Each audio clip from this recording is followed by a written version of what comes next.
ఈరోజు భగినీ హస్త భోజనం యమద్వితీయ దాని విశేష కథాంశం. కార్తీక శుద్ధ విదియను భక్తులు విలక్షణ పర్వదినంగా భావిస్తారు.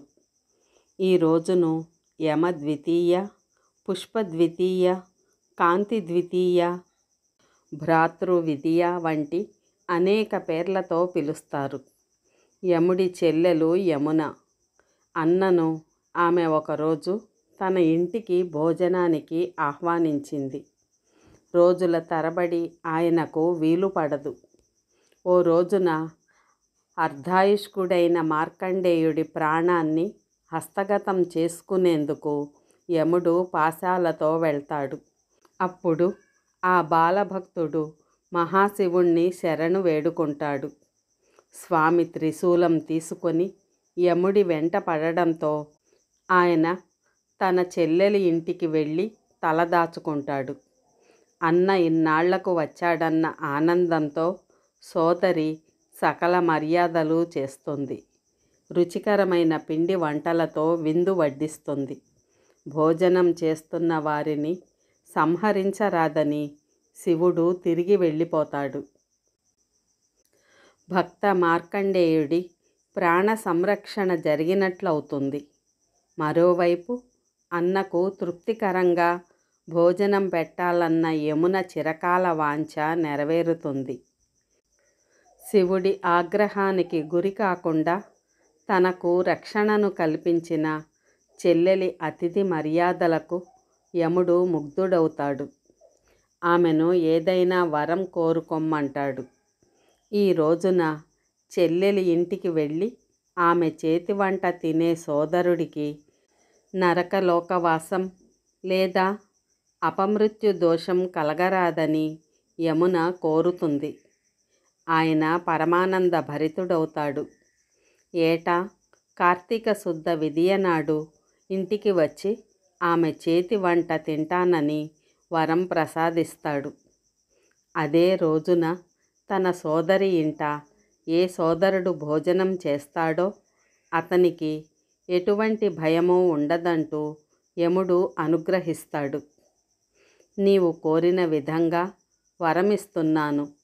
అంతేకాదు, సోదరుడికి ఈ రోజున తన చేతితో వండి వడ్డిస్తే స్త్రీ సౌభాగ్యవతి అవుతుంది అని చెల్లెలి ప్రేమపూర్వకమైన వీడ్కోలు పొంది యముడు తిరిగి వెళ్తాడు. యమునకు యముడికి గల ఈ అపురూప అనురాగ బంధమే యమద్వితీయ పేరుతో అద్వితీయ పర్వదినంగా ఖ్యాతి పొందింది. సోదరి చేతి వంట కాబట్టి భగినీ హస్త భోజనంగా ప్రాచుర్యంలోకి వచ్చింది. తోబుట్టువు ఇంట్లో భోజనం చేసినప్పుడు సోదరుడు ఆమెకు చీర, పసుపు, కుంకుమ, పూలు, పండ్లు, ఇతర కానుకలిచ్చే సంప్రదాయమూ ఉంది. పలువురు నేడు చంద్రుడికి అర్ఘ్యప్రదానం చేస్తారు. అంతకుముందు కార్తీక శుద్ధ పాడ్యమి నాడు పూజలందుకున్న బలి ఇప్పుడు వీడ్కోలు పొంది పాతాళానికి వెళ్తాడని విశ్వసిస్తారు. ఇదే పర్వదినాన యముడితో పాటు చిత్రగుప్తుడు కూడా మహిళల పూజలందుకుంటాడు. ఈరోజు చేసే దాన ధర్మాల కారణంగా విశేష పుణ్యఫలం ప్రాప్తిస్తుందని భక్తుల నమ్మకం. ఈ పర్వదిన ప్రత్యేకతను స్మృతి కౌస్తుభం, చతుర్వర్గ చింతామణి, భవిష్య పురాణం వంటి గ్రంథాలు విపులీకరించాయి.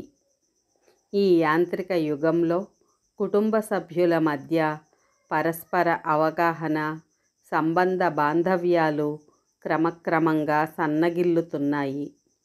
వాటిని తిరిగి నెలకొల్పడానికి, పునరుద్ధరణ ద్వారా భారతీయ కుటుంబ వ్యవస్థ వెలుగొందేలా చేయటానికి ఇటువంటి పండుగలు దోహదపడతాయి.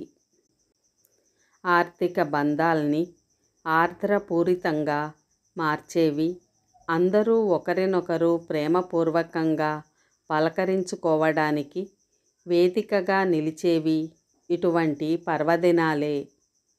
అనుబంధాలను గుర్తు చేసుకోవడమే కాక రేపటి తరాల వారికి వీటి ప్రాధాన్యం తెలియజేయాల్సిన అవసరము ఎంతో ఉంది.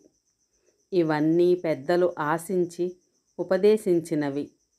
వీటిని తూచా తప్పక ఆచరణకు తెచ్చినప్పుడే సంస్కృతి సంప్రదాయాల పరిరక్షణ సుసాధ్యమవుతుంది.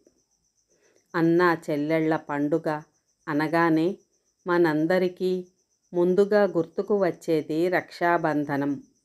కానీ ఇంతటి ప్రాముఖ్యత పొందిన మరో పర్వదినాన్ని కూడా అన్నా చెల్లెళ్ళ పండుగగా జరుపుకుంటాం.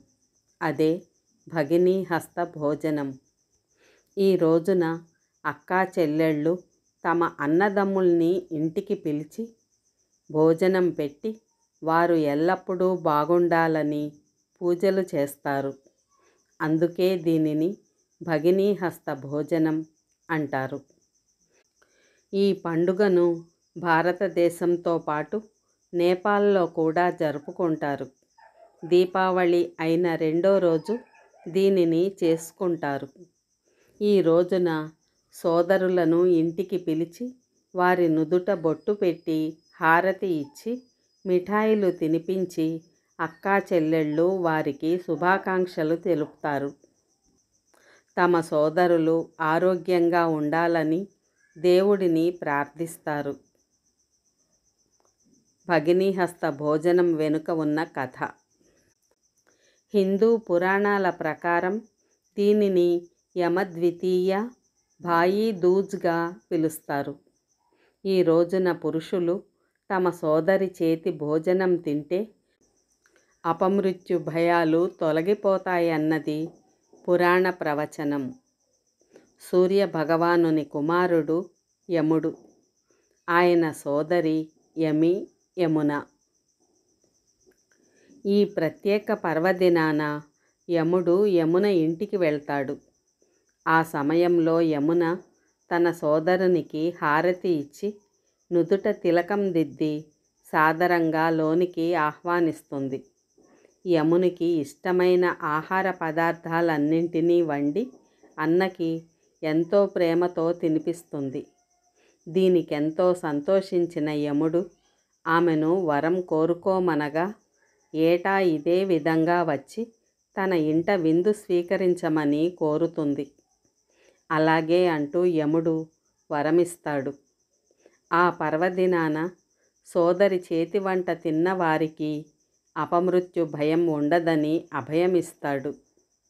ఈ విధంగా దీపావళి తరువాత వచ్చే రెండో రోజును భగినీ హస్త భోజనం పర్వదినంగా జరుపుకుంటారు. దీనితో పాటు మరో కథ కూడా ప్రాచుర్యంలో ఉంది. శ్రీకృష్ణుడు నరకాసురుణ్ణి వధించిన తరువాత నేరుగా తన సోదరైన సుభద్ర ఇంటికి వస్తాడు. అప్పుడు సుభద్ర కృష్ణుడికి హారతి ఇచ్చి తిలకం దిద్ది లోనికి ఆహ్వానిస్తుంది. యుద్ధంలో అలసి వచ్చిన అన్నకు ఆప్యాయంగా భోజనం వడ్డిస్తుంది. ఆ విధంగా ఉదయాన్నే సోదరులను ఇంటికి పిలిచి వారితో కలిసి దేవుణ్ణి ప్రార్థించి వారి నుదుటిన తిలకం దిద్ది హారతి ఇచ్చి వారికి సోదరీమణులు తమ చేతితో వండిన ఆహార పదార్థాలను తినిపిస్తారు. హర్యానా, మహారాష్ట్ర తదితర ప్రాంతాల్లో సోదరులు లేనివారు చంద్రునికి హారతి ఇచ్చి దీనిని నిర్వహిస్తారు. మహారాష్ట్రలో ఈ పండుగను భయ్యా దూజ్ అని పిలుస్తారు. నేపాల్ ప్రాంతంలో భాయీ టీకా అని పిలుస్తారు. పంజాబ్ ప్రాంతంలో ఈ పండుగను టిక్కా అని పిలుస్తారు.